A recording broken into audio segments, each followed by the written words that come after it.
السلام عليكم ورحمة الله تعالى وبركاته. اللهم صل وسلم وبارك على سيدنا محمد وعلى آله وصحبه أجمعين. يكون جميل بإذن الله. إن شاء الله كامل تكونوا بخير. خواتاتي الغاليات متابعاتي الوفيات، اليوم راح نديروا مع بعض فطيرة هذه اللي تجي بزاف هايلة، ولا كسرة تجي بزاف بنينة، تجي على زوج ورقات، يعني ما تجيش معجنة وما تجيش خشينة، تجي ما شاء الله. وهذيك التقرميشة اللي فيها صدقوني غير تاكلوا خبزة وحدكم.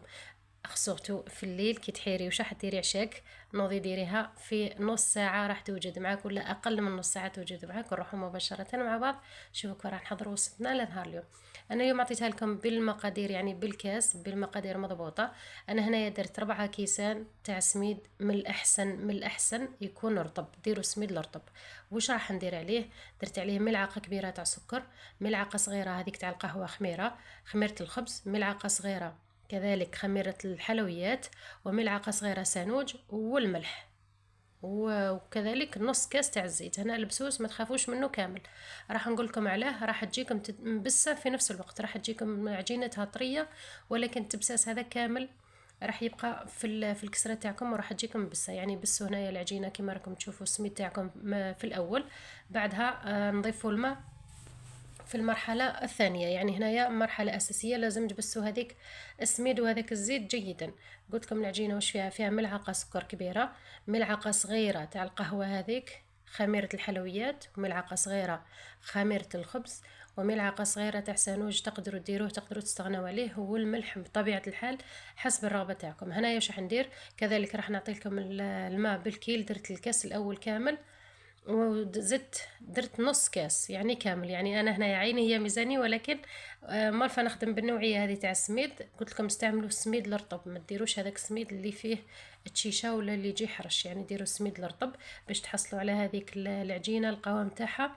راح تشوفوا معايا كيفاش لازم تحصلوا على القوام تاع العجينه تاع الكسره محشيه ولا الفطيره تاعنا للنهار اليوم، وغير بالسميد فقط، يعني بلا فارينه لا والو، ما ديروا له لا فارينه لا والو. وتجي ما شاء الله، قلت لكم تجي فيها واحد القرمشه وواحد البنه ما شاء الله. يعني تقدري تحضريها في اخر دقيقه في الليل، يعني ما لقيتي ما ديري تنوضي ديري كسره محشيه وبدون لحوم بدون دجاج بدون اي شيء. كما قلت لكم وريت لكم الكاس تاع الماء، نظفت كاس كامل ونص كاس تاع الماء. نوعيه تاع السميد اللي استعملتها، استعملت عمور. كما تعرفوني نحب نخدم بسميد عمور. سميد النوعيه تاعهم ما شاء الله. هنايا شوفوا جيبوا هذيك العجينه، راح تبان لكم بلي راهي طريه. هنايا دلكوها مليح، انا دلكتها حوالي 3 دقائق هكذاك، من 2 دقائق حتى 3 دقائق، حتى تحصلوا على عجينه طريه وملساء في نفس الوقت. هنايا شوفوا الشكل تاعها كيفاش. راح نقسمها على 4. انا شوفوا هي نورمالمون تخرج لكم زوج خبزات كبار. انا لانه طاوه ولا طاجين ولا الكريبيير تاعي اللي راح نطيب فيها صغيره، راح نعاود من بعد نحي منهم، راح تشوفوا معايا كيفاش، ولكن بطريقه واحده اخرى. يعني ما نشرح نقص منهم هنايا، من بعد كي نجي نخدم فيهم راح تشوفوا هذوك الزوائد تاع العجين راح يخرجوا لي خبزه واحده اخرى. يعني هذه الكميه خرجت لي 3 خبزات. كما قلت لكم اذا طيبتوها في طاجين كبير تقدروا ديروا زوج خبزات فقط، نخليهم جانبا. ونجي نحضر هذيك لاصوص ولا التكتوكه تاعنا اللي فيها بصل وطرشي، فيها حبه بصل حبه طرشي حبه طوماطيش. انا هذا ما درت، والزيت قليتهم غير بشويه تاع زيت برك فقط، هذا ما درت لها تكتوكه. وبعد ما قليتها وذبال وهذاك هذيك الخضره تاعنا معنا، يعني البصل والطرشي والطوماطيش، بعد ما ذبالوا كامل يعني طابوا كامل، عاود ربيت لهم كميه مليحه من الفرماج، خليت هذاك التكتوكه حتى تبرد مليح، يعني تبرد تماما باش ما تقطعناش العجينه تاعنا. نروحوا نعاودوا نولوا لهذيك العجينه، يعني خليناها ريحه 5 دقائق فقط. هنا التكتوكه هذيك بعد ما بردت راح نحطها جانبا. وهنايا راح نحل العجينه، يعني راح نخدموا الخبزه الاولى.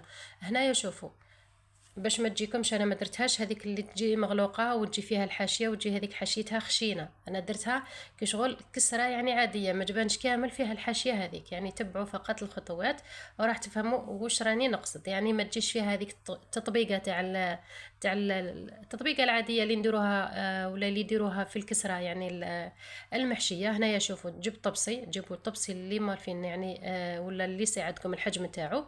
قطعت عليه بابي كويسون باش هكذا العجينه نضمن انها ما تلصقليش في هذاك الطبسي. حطيت عليه بابي كويسون. هنايا شوفوا كيفاش يعني حلوها رقيقه بزاف، يعني كيما العجينه تاع البيتزا، يعني كيما تحلوا العجينه تاع البيتزا حلوها رقيقه بزاف على هذاك الحجم تاع الطبسي تاعكم. بعدها راح نجيب العجينة الثانية هذه كذلك راح نحلها بنفس السمك يعني تاع العجينة الأولى، وراح نحطها جانبا. بعد ما نحلها قلت لكم ونحطها جانبا، الأولى هذيك راح نعاود نعمرها بشكشوكة ونحط عليها الثانية هذيك، ولكن طريقة الغلق فقط تختلف. هنا أنا وريت لكم كيفاش يعني السمك تاع العجينة. حاولوا انكم ترقوها على قد ما تقدروا، وما تخلوش العجينه تاعكم تخمر بزاف، يعني ماكسيموم بعد ما تعجنوها 5 دقائق، ما تفوتوش 5 دقائق باش ما تخمرش معاكم، يعني لانه ما راناش حابين الكسره المحشيه تاعنا ولا الفطيره تاعنا تجينا خامره بزاف. هنايا نحط الشكشوكه هذيك، وراح نزيد نعاود نضيف عليها شويه تاع جبن. كما نعرفوا الاجبان تزيد لنا بنة يعني في الفطيرة ولا في الكسرة المحشية، لأنه كما قلنا بلا لحم بلا دجاج بلا والو، يعني البنة كامل راهي في هذيك التكتوكة وهذاك الفرماج. هنايا نجيب بعد ما ندير الفرماج رابي من الفوق، راح نجيب الطبقة الثانية هذيك، وراح نوري لكم كيفاش ما تحصلوش على هذيك الحاشية اللي تجي خشينة، ولا هذيك الطبيقة اللي تجي خشينة في الفطيرة تاعكم ولا في الكسرة المحشية تاعكم. هنايا بعد ما قلت لكم بعد ما ديروا الفرماج نجيب العجينة الثانية نغلقها كما راكم تشوفوا، غلقوها جيدا، اتأكدوا انها مغلوقة جيدا. اذا خفتوا منها يعني ديروا في الحاشية تاع العجينة الأولى هذيك دهنوها غير بالإصبع تاعكم فقط، تدهنوها بشوية تاع الماء وحطوا. أنا هكذا يعني ما تفتحتش الأمانة هكذا وما تفتحت ليش، يعني جات هذيك هي، ولكن نتوما للإحتياط زيدوا ديروا شوية تاع الماء فقط في الجوانب قبل ما تحطوا العجينة الثانية، هكذا راح تضمنوا 100% أنها العجينة تاعكم ما هيش راح تتفتح وما هيش راح تجيكم فيها هذيك الحاشية ولا التطبيقة اللي متعودين عليها. هنا كما قلت لكم وراح تجيكم يعني قيس يعني الطاجين اللي مالفين طيبوا فيه ولا الكريبيير تاعكم اللي مالفين طيبوا فيها راح تجيكم على القيس.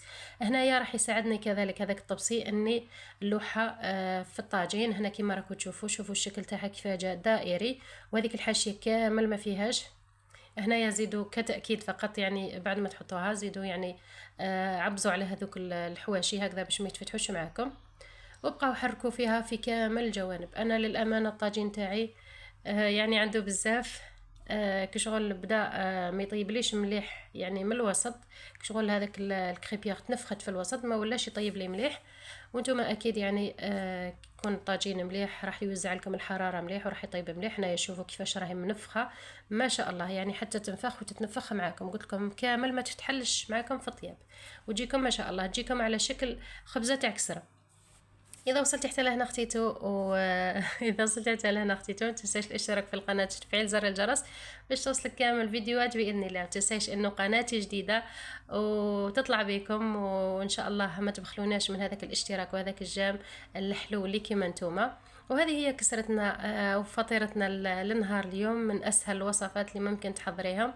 كما نعرفوا فصل الصيف راه جاي ونحوسوا غير على حاجه خفيفه، حاجه اللي تساعدنا وحاجه اللي ما تخليناش نطولوا في الكوزينه، يعني ثم كملوا الطياب ونخرجوا من هذيك الكوزينه.